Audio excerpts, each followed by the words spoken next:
سلام به همه شما استودیوسی های عزیزم، امیدوارم که عالی باشید و به یک ویدیو دیگه از این صفحه خیلی خوش اومدید. من توی این ویدیو میخوام راجع به بخشنامه‌ای که سازمان یوگ توی تاریخ 7/12 منتشر کرده بود باهاتون صحبت کنم که اتفاقا من یک ویدیوی کوتاهی رو هم منتشر کردم و در ارتباط با بندهایی که توی این بخشنامه بود باهاتون صحبت کردم. اما خب یک سری ابهاماتی توی این بخشنامه وجود داشت که بعد از اینکه دیتایلات açıklamalar اومد، یعنی اون جزئیات بیشتری از این خبر بیرون اومد، من تصمیم گرفتم اون ویدیو کوتاه رو پاک کنم تا اینجا بتونم مفصل‌تر در ارتباط با جزئیات خبر باهاتون صحبت کنم.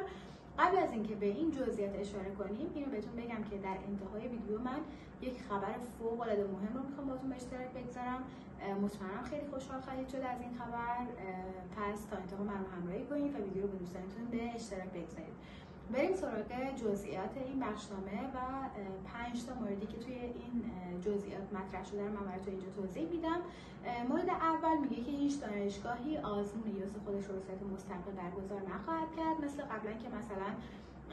آزمون دانشگاه X و Y و Z رو ثبت نام می‌کردید و یک عالمه آزمون رو به حق شرکت در اون رو داشتید، دیگه به این صورت نخواهد بود و هیچ دانشگاه آزمون یوز خودش رو به صورت مستقل برگزار نمی‌کنه. مورد بعدی میگه که این آزمون 2 بار در سال برگزار میشه. مورد سوم مورد مهمیه به نظر من، میگه که انتخاب رشته به صورت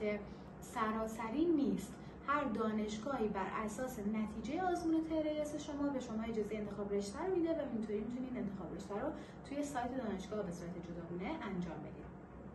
مورد بعدی در ارتباط این مورد هم خیلی برای بچه‌ها ابهام بود، اینکه پذیرش‌ها با دیپلم، با معدل دیپلم و با مدارک آزمون‌های بین‌المللی همچنان ادامه خواهد داشت. و مورد آخر هم میگه که دانشگاه‌های خصوصی هم میتونن بر اساس ترایوس دانشجو بپذیرن، هم میتونن با معدل دیپلم این کار رو انجام بدن. جزئیات این خبر به اتمام رسید و حالا بریم در ارتباط با مزایا و معایب این آزمون صحبت کنیم و در انتها من خبر خوبم رو به شما بگم. بچه‌ها اگر که یادتون باشه چند سال پیش که در ارتباط با آزمون میوس یا مرکزی سیناف صحبت شد، تو اینستاگرام براتون توضیح دادم و بهتون گفتم که این آزمون بهتری هست، طبیعتاً هزینه کمتری رو داره و اینکه در واقع فعلا دارم درباره میوس صحبت میکنم و حالا به تریوس هم خواهیم رسید. بهتون گفتم که توی اون آزمون چون مرکزی هست شما میتونید فقط توی یک آزمون شرکت کنید، شانستون بیشتر هست. اینا رو همه رو براتون توضیح دادم و خب متاسفانه میدونیم که میوس حذف شد و دوباره به همون روال قبل برگشت. اما این دفعه هم که تریوس برگزار شده هیچ قطعیتی درش نیست که دوباره نیان بگن که اوکی دانشگاه‌ها آزمون‌های خودشون رو هم بگیرن، تریوس رو هم میگیریم. ممکنه این اتفاق هم بیفته، پس آمادگی هر خبری رو داشته باشید و در ارتباط با اینکه چطوری برای این آزمون آماده بشین، چون که هنوز در واقع منابعی که یعنی سرفصل‌هایی که قرار هست این آزمون مطرح بشه رو به صورت کامل یک جا مطرح نکردن ولی خب با توجه به اینکه چندین دوره این آزمون برگزار شده، با توجه به این شما میتونید بدونین که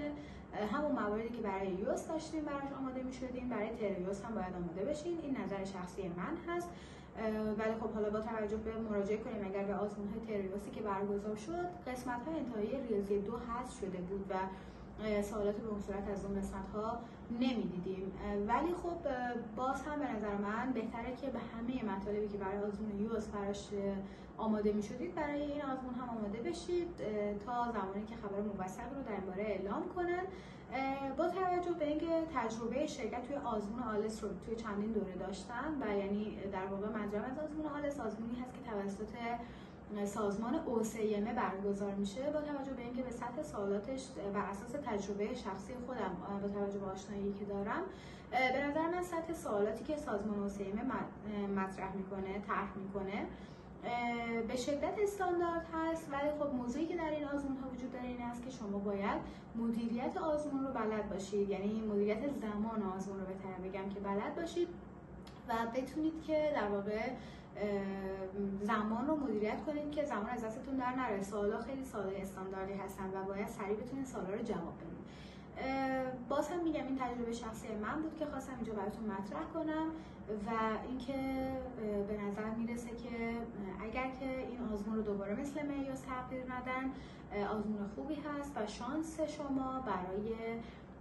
پذیرش در دانشگاه‌های خوب ترکیه بالا میره.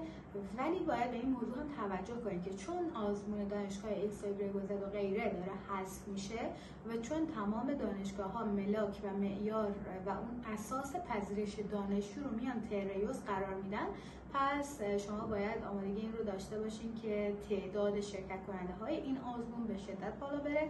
و رقابت خیلی بالایی رو تجربه میکنید. پس به نظر من خیلی خوب باید آماده بشید برای این امتحان و خیلی خوب بخونید. و اینکه من در ارتباط با یک موضوع دیگه هم باتون صحبت کنم، اونم اینه که ما کلا برای آمادگی در آزمون یوز 2 دسته کتاب داریم. یکی اینکه کتاب‌ها یا پایه هستن یا تکمیلی هستن. کتاب‌های پایه رو وقتی که خوب و مفهومی یاد بگیرید، دیگه کتاب‌های تکمیلی رو میرید و با سرعت بیشتری تستاشو میزنید و آماده میشید برای آزمون. و حالا میرسیم به اون، حالا اینا مقدمه‌ای هست که من میخوام راجع به خبر بسیار مهم و خبر بسیار خوبی که میخوام باهاتون صحبت کنم میرسیم بهش، و اونم اینه که زمانی که شما این کتاب‌های مقدماتی رو خوب یاد بگیرید، از پس هر سالی برمیاد به نظر من، و من 1 سال خورده طول کشید تا تونستم دوره‌های جامعی رو که بر اساس کتاب‌های پایه پوزا ضبط کرده بودم توی کانال قرار داده بودم و تنها کسانی میتونستن از اون ویدیوها استفاده کنن که در دوره‌های جامعه من ثبت نام کرده بودن. اما خب من تصمیم گرفتم که یک اثری رو از خودم به جا بگذارم در یوتیوب و تصمیم دارم که این ویدیوهای جامع که 1 سال خورده زمان من رو برای ضبط گرفته در اختیار عموم قرار بدم تا بتونید نتیجه های خیلی عالی رو از آزمون تریوس بگیرید. این ویدیو به صورت هر روز بارگذاری میشه. من از این کارم خیلی خوشحالم و مطمئنم که انرژی های خوبتون به من و به زندگی من برمیگرده و اینکه خیلی خوشحالم میکنید که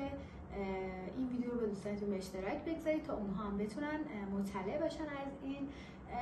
کاری که قرار هست در کانال انجام بدیم و بتونن همگی نتایج خیلی عالی رو در این آزمون تجربه کنن و موفق باشن. امیدوارم که مطالبی که بیان شد براتون مفید بوده باشه و امیدوارم که تونسته باشم با این ویدیو سوالی رو که در ذهنتون بود جواب داده باشم و خدا نگهدار همگی.